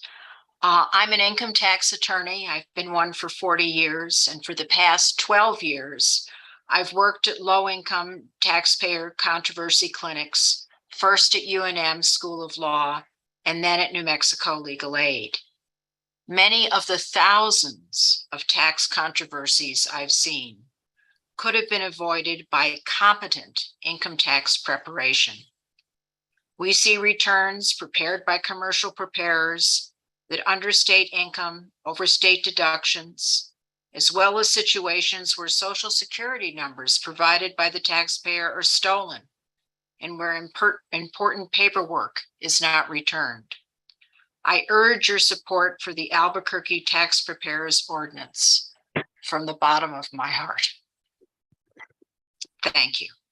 Thank you, ma'am.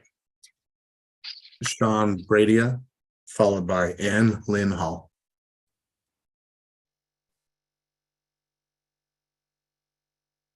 Thank you. I would just like to echo everything that Andy Schultz said. As a member of ACTR, Jackson Hewitt was part of the coalition that worked very hard to get to where we are over the course of several months to get to where we are now. And we do strongly urge passage as it exists today without further revision.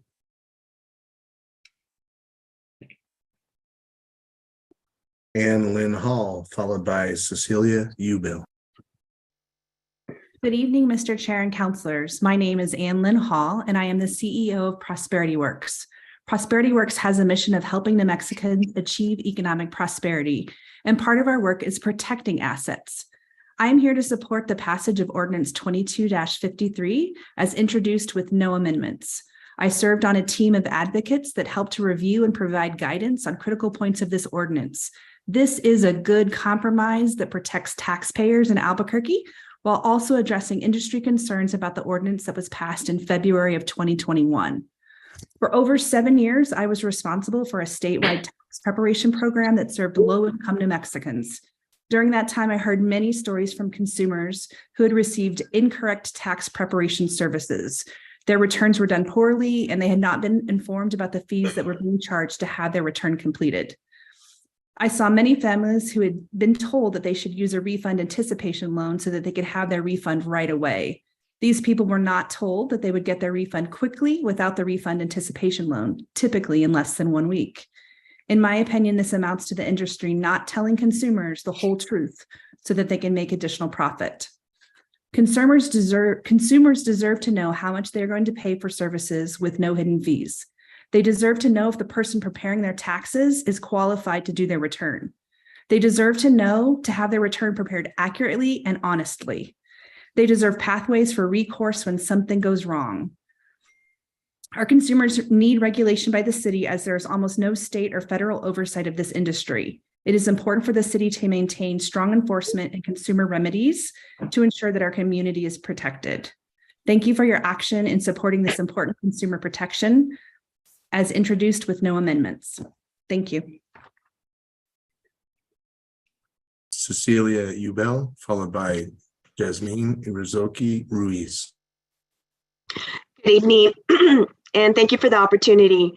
Mr. Chair, members of the committee, my name is Cecilia Ubel.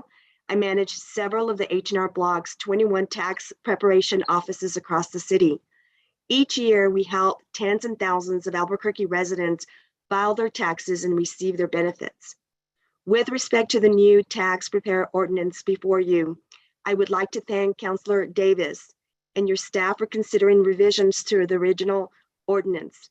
The original ordinance would have been impossible to comply with, and this version accomplishes your goals of protecting consumers while being more understandable and less burdensome for tax preparers operationally. I see every day how tax preparers at H&R Block truly put their customers first, and we always work diligently to earn the trust of consumers. Thank you again for the time and consideration for a revised ordinance. Yasmin Irazoki Ruiz.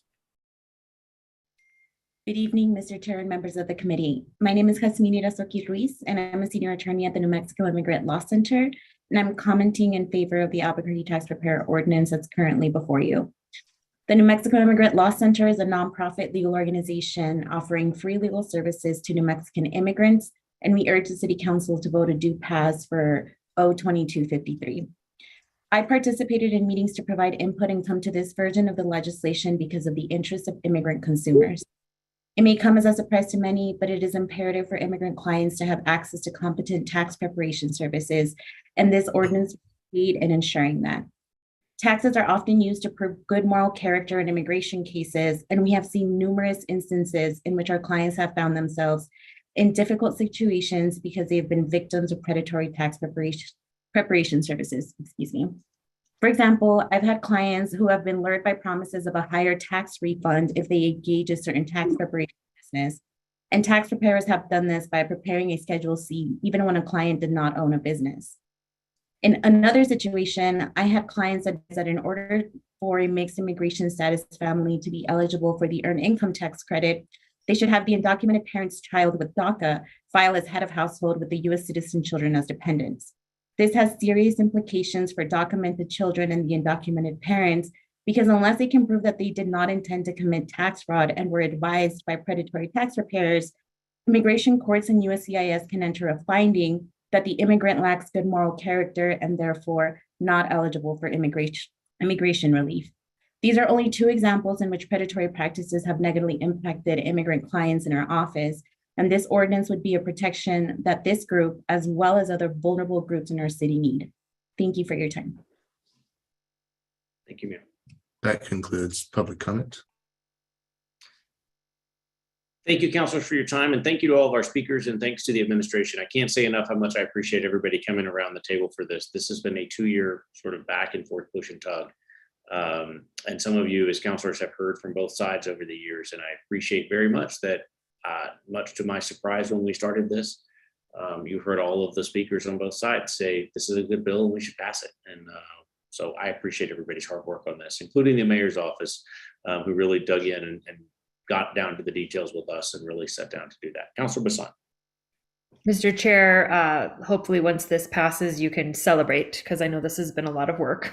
But I think that I just want to say, I think this sounds, and it reads to me as though we've probably come to a really good middle ground. I imagine there will be some future amendments and updates as things are learned throughout the process. But in addition to that, you know, for Ms. Barker and for whomever else, I agree that we shouldn't, you know, and I don't think that anybody while drafting any of this was looking to just penalize the good, hardworking people. I think it is to try to protect those that are struggling and having some consequences when they get their taxes prepared. But if there is a way to identify people who are doing things improperly on purpose, I think that is, I mean, I'd be happy to do whatever I can to look for that. But the problem is, to me, from what I'm hearing, I mean, if consumers are going and getting taxes prepared by someone who doesn't have a license, then sometimes that onus falls on the consumer as well, unfortunately, that we need to really encourage people to make sure that whoever they're hiring to do work has a license, is approved, knows the rules and the process, so that those that are doing really good work can still be raised up and celebrated and encouraged and referred. So, you know, if there's a way and recommendations from the public and from these professionals on how to find or penalize those people who are maliciously doing something, I think that quite a few of the counselors would be willing to look into what to do about that. But to me, the question is how do you find those people? So for now, I think that the best we can do is a compromise. And I know there's been a lot of good work and hard work. And it sounds to me like we're on our way with being able to find that compromise. So I appreciate it. And I am in support. Any other counselors or from the administration, any other comments? Mari Kempton, our manager of consumer protection here in the mayor's office of the city, and also Diane Dolan, who I'm a little surprised as well that we actually got a compromise. I'm grateful for all their hard work and working with, I know, your staff, and certainly with all the advocates and industry folks to come together. And I just want to thank them for their work and look forward to improving it later if we can. And certainly thank everybody for coming to the table. Thank you, sir. Seeing no other discussion, Ms. Montoya, would you please call the vote? 053. Counselor Bassan, Yes. Counselor Benton, Yes. Counselor Lewis, Yes. Counselor Pena, Yes. Counselor Davis. Yes. That passes on a 5-0 vote. Thank you. We'll see you in a few weeks. Counselors, counselors, the last item we have tonight is R76. Counselors Bassan, Benton, and Jones. Counselor Bassan and Benton, I'll let you take the floor. And we have one speaker, Mr. Farachak, who's with us as well. Madam Chair, or Mr. Chair, I'll ask Councilor Bassan to introduce this. Councilor Bassan and Councilor Pena and I and others have been involved in a lot of discussions over the years about all the challenges that we have on our streets. And this is just one of them. And sometimes it's sort of it's put in a second category sometimes, like it's just an annoyance. But it's really a public health matter in my mind when people's peace and quiet are constantly disrupted and erratically. If it were predictable, maybe it would be different. But erratically at any time can be disrupted in the middle of the night. Or if they're out dining on a sidewalk, God forbid, on a street where some of this behavior goes on. But I'll just say that the technology is evolving for automated noise enforcement. We have the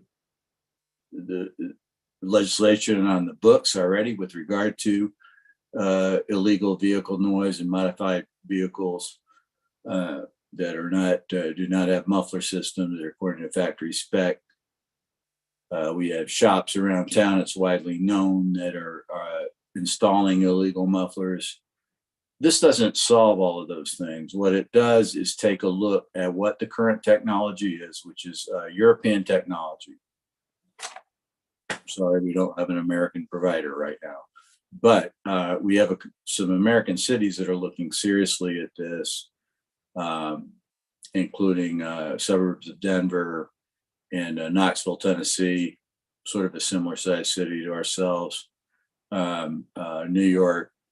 But specifically, these technologies have been developed in Europe to just protect peace and quiet in our cities at night. So this is a very simple bill. I really appreciate Councilor Bassan and Jones for jumping on this one with me.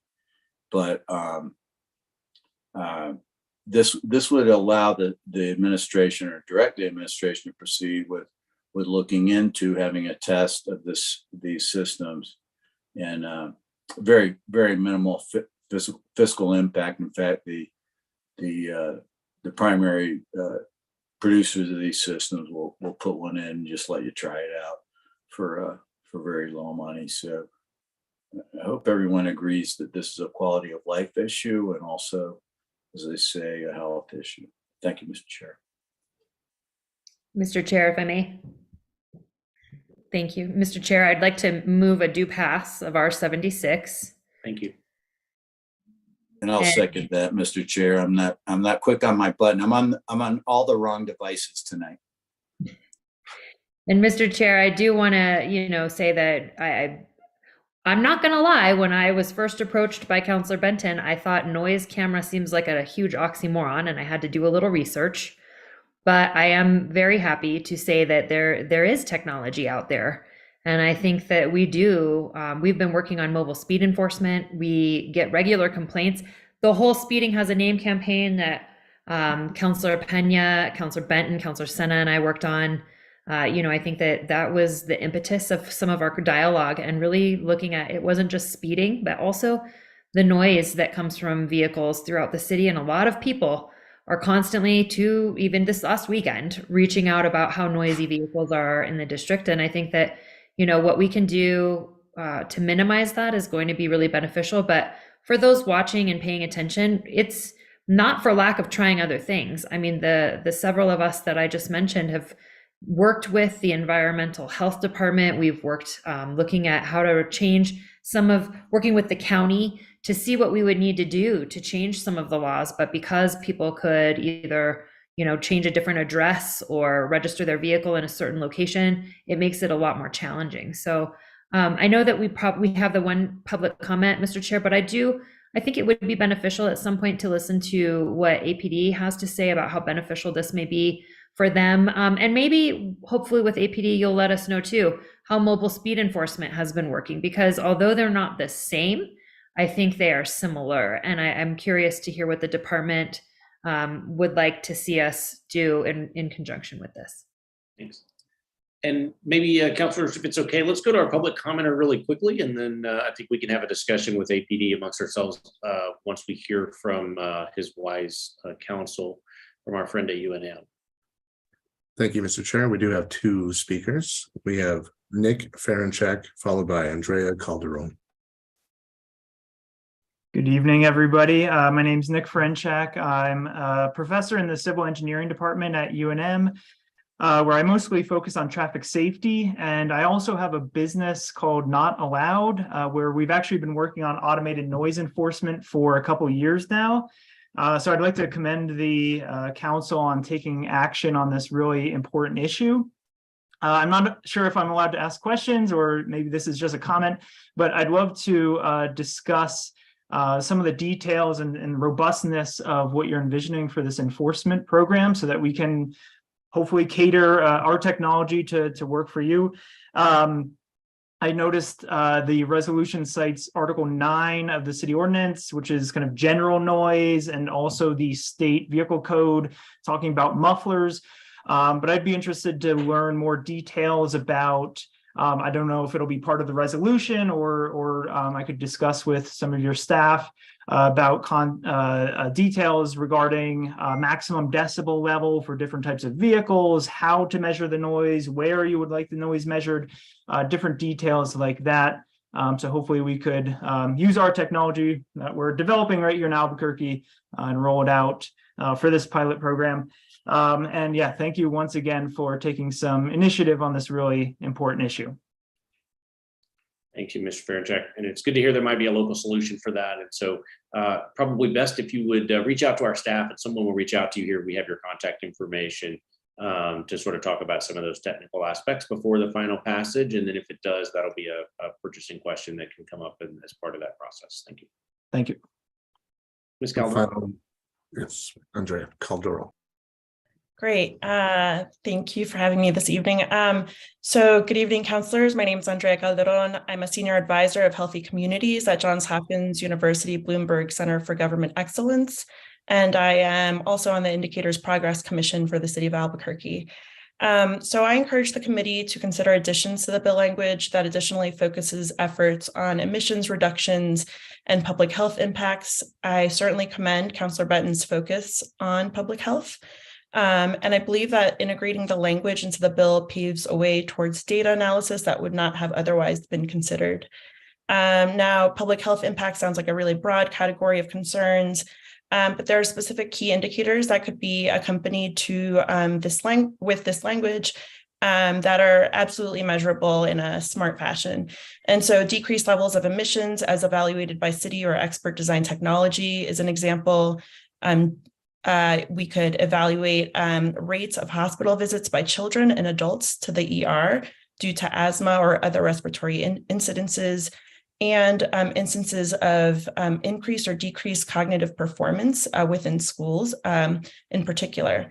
And that, some of that is qualitative and evaluative by other institutions, of course, but could really inform the real impacts that such, a pilot could have. Including those measures, in addition to others, really create an opportunity to evaluate the pilot's impact on reaching our climate action plan goals as well, increasing educational outcomes and connected to a reduction of absenteeism due to respiratory impacts, amongst other things. And I think it's absolutely essential when we're entering a pilot initiative to align them with other citywide goals. And would provide an opportunity for us to really, consider how decision-making on such a small project, which I think is really, tangible. I'm sorry, do you mind if I finish your thought there real quick? Great. So, I think even though this is a small project, I think really considering it, if we're considering scaling it, it's important to see how it would align with priorities stated in other sort of areas of policy. Thank you. Thank you. Mr. Cornelius, that ends our public comment. Is that correct? Yes, Mr. Chair. Councilor Bassan, you and Councilor Benton had mentioned APD. Is that where we want to go next? Great. To the mayor's conference room, I see lots of badges. Actually, Councilor Benton, go ahead, sir. No, please, let's hear from APD first. I see many tiny faces and badges, but I can't tell who they are. Would you introduce yourself, please? You on? Are we good? Yeah. Mr. Chair, members of council, my name is Roger Legendre. I'm a commander with the Albuquerque Police Department. I oversee the Operations Review Division. I had an opportunity to read the resolution before I came, and I did speak with our traffic commander, Joseph Beers, before coming. And just like Councilor Bassan had asked, have we seen those positive results or that impact with the speed enforcement, mobile speed enforcement? And the answer is yes, we have, is what I was told. In relation to the noise enforcement, I believe that that's something that APD is open to. This partnership that we have with the mobile speed enforcement with DMD, where we're able to work with them despite the strain on the justice system or manpower with APD. It's a means to be able to have quite a bit of impact with less amount of manpower, so to speak. So having somebody who's able to review those cameras and correlate the license plate to the vehicle and take that sort of enforcement. And then I know we work with the city clerk's office when it comes down to any sort of hearings, when it comes down to the speed cameras. If there's somewhere where we could work with city clerk's office or with the environmental health department in order to make those sort of actions happen, I think that could definitely be beneficial towards that quality of life that we're experiencing, these quality of life issues in the areas that we're having. Some of the hurdles that we may have, as far as being able to identify people where they're speeding and whatnot, we're able to produce a lot more data in that sense to strategically place our speed cameras. Being able to farm that data for noise might be a little bit more cumbersome or difficult, but I don't believe it's out of question, and it's something that we can do and that APD would be open to. Thank you, sir. Councilors, we're back on the bill to the sponsors. Councilor Benton. Thank you, Mr. Chair, and thank you to the commander for those comments. This is in part to just augment what APD already does, and we don't want APD to not be focused on abusive noise. We've had ordinances in place for a long time on that, and they've done a great job over the last couple of years under Chief Medina. They've taken seriously the existing city ordinances about vehicle noise. So I appreciate that. I really appreciate Councilor Pena and Councilor Bassan's participation in these discussions that we've had.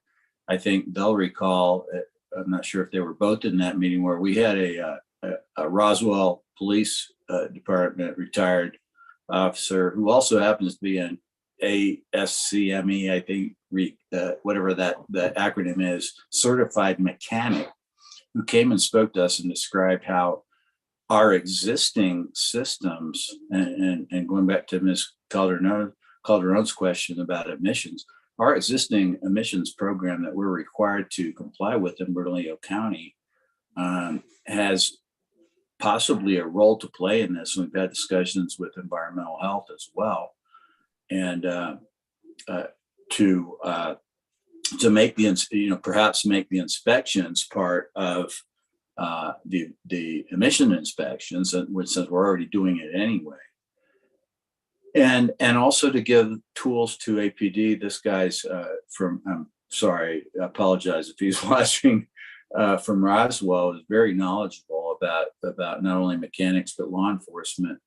And his suggestion was to roll it into that program, have it to do with that program, have those inspections take place, and then with an actual remedies, which would include offering perhaps remedies to APD to say, I'm not giving you a ticket. You're not going to be fined for this. What you have to do is repair this deficiency on your car, and I'm handing you a violation to that effect. And so instead of just, we're going to fine people out of this, it's like, okay, you now have to remedy your vehicle and you will be checked at the next emissions check. Anyway, I'm going afield of what this bill does. This is a very simple bill about giving a try to these low-cost trials of existing technology and just kind of starting to inform ourselves about how it might help us. So thank you, Mr. Chair. Thank you, Counselor. Counselors, other questions? Counselor Benton, you have an amendment, I know, before we get here, but I see Counselor Pena has a question, so don't let me forget before we leave. Counselor Pena. Thank you. I guess this is for APD. And I really can't see who's there either. And when Commander Legendre, I believe. Okay. So, the last time that we, I think Councillor Benton, when you pushed this bill forward this many years ago, I know some of the concern was with the motorcyclists, right? Some of the people who drive motorcycles tend to have, I wouldn't say excessive, but pretty loud exhaust. I mean, is there a way and how to address some of those concerns? Because I really do. I mean, we didn't have the significant issues that we do that I think Councillor Benton's talking about now, is the really modified exhausts that are so loud in our community. But I still tend to have this concern over some of the motorcyclists and so what do we address in terms of decibels when you have kind of these noise cameras out there? Is there a way to determine, because motorcycles tend to have a loud exhaust in general? I know some will modify them, but in general, so I don't know who can answer that question. It's just kind of one of those. Mr. Chair, if I could. I sponsored the original legislation under Councillor Chavez that put these laws on the books. It's basically focused on, is it a factory replica or direct factory system specification or not?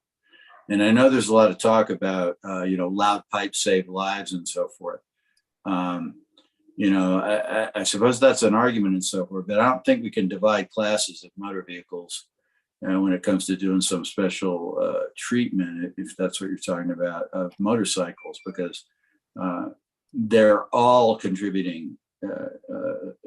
Aftermarket mufflers on any type of vehicle, even if it's a little scooter, it is contributing to the cacophony out there, and anyone who lives anywhere near a major corridor is experiencing. So thank you. Councilor, anything further, or Councilor? Yeah. So Mr. Chair, yes. So I agree with Councilor Benton. So just talking about it though, that some motorcycles though just kind of come out of the factory a little bit louder than. So I'm just concerned of even those who don't modify, who have motorcycles. Is there kind of a determining factor of what that decibel is out there? I'm not sure. I just would love to have that question answered because of the loud pipe save lives, right? And I know from riding a motorcycle, sometimes that's what alerts people that are coming into your lane, right? So I just that would be my only pause, other than I do agree. I mean, some of the exhausts that have been modified now are just, I mean, you hear them all day and all night. When you're driving, it's, even if they're not speeding, it's pretty frightening to have somebody come out on the side of you with such loud noise that you think they're speeding. So I am, and I do share your concern. I just want to make sure that maybe we can get some information from somebody who knows what kind of the decibel level of just exhaust or the mufflers coming out of just standard motorcycles that come out of the shop. And I guess, I don't know, is this for a due pass or is this for full council? I didn't catch that either. At the moment, I believe it's a due pass. Mr. Chair, may I respond to Councilor Pena? Yeah, Councilor Bassan, then Councilor Benton, and then we'll come back. Thank you, sir. And Councilor, I think I have the same concerns, but that's where I think that it's beneficial. This is really just saying, let's do a trial. This is not kind of the full-fledged, what we did with mobile speed enforcement. This is saying, let's do a trial so that way we can find out. I'm in full support of seeing what we can do when writing future legislation about these noise cameras. And to Councilor Benton's point, with if this is a factory issued muffler, then there should be no penalty, whether it's on a motorcycle or any other vehicle. If it's loud, but it's factory issued, that is not what I intend to be trying to penalize. It's the aftermarket modifications that I know that my constituency is reaching out about regularly, what I'm concerned with, whether it be on a motorcycle or any other vehicle. So to me, part of this desire to try this out is to learn what are the decibel levels that we can look at. What are the parameters that we need to fine tune? What is the company or companies that we would deal with and look into capable of, making sure that they can give us these answers prior to us finalizing, and detailing legislation to implement something in the city regarding that. I don't know if APD would have a better answer regarding that, but I'm hoping that we pass this so that way we can see how we can go forward where this does make a difference, but it does not penalize those people who do nothing to their muffler, whether it's loud or not. Okay. Councilor Benton? Yeah, thank you, Councilor Bassan. That's a good summary. I mean, this is just investigating, right? No tickets will be issued or anything like that, or maybe somebody would send a warning or something. I don't see how you could send a warning if you don't have a penalty system in place. This would just be seeing how it works and nothing more. And this would be left up primarily to the administration. But then at some point, yeah, it would come back to the council to legislate how this might work if it were really put into place. And so, yeah, this has always just been about factory stock. Now, some of us may disagree with some of the companies that are out there advertising some pretty radical behavior on our city streets on TV. And I won't name any names, but it's some brothers that are focused on the advertising of hot rods on our streets. And and there's a whole culture that we've gone through that those of us who are been around have seen all the Fast and Furious and the glorification of some of this kind of behavior, and that we can't fix here.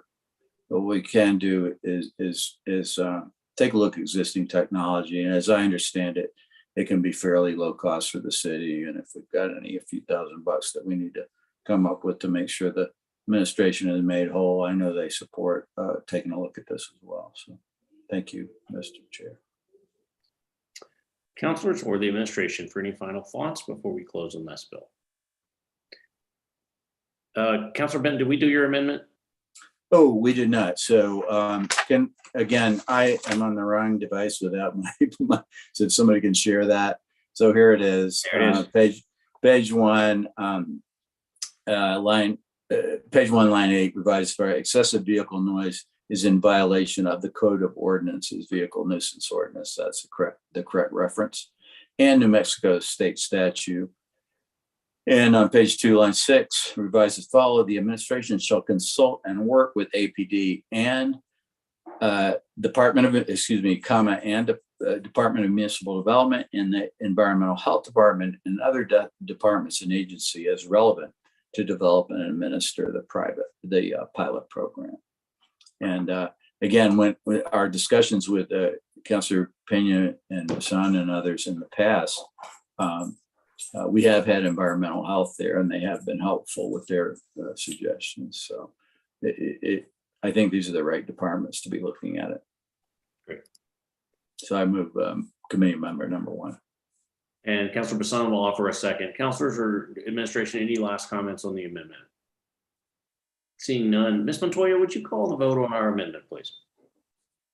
Counselor Bassan, Yes. Counselor Benton, Yes. Counselor Lewis, Yes. Counselor Pena, Yes. Counselor Davis. Yes. That passes on a 5-0 vote. Great. Councilors, we're back on the bill as amended. Any other comments or questions from councilors and administration on the bill as amended?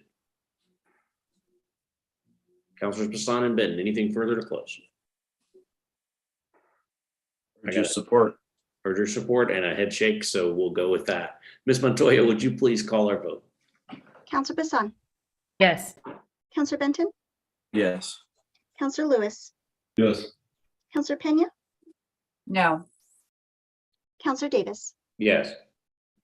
That passes on a 4-1 vote. Thank you all. Thank you all for your patience as we remember how to use Zoom on our meetings again. And thank you, Ms. Montoya, for being patient with me tonight and keeping me on track. Councilors, we'll see you again in next month. Thank you. This meeting is adjourned.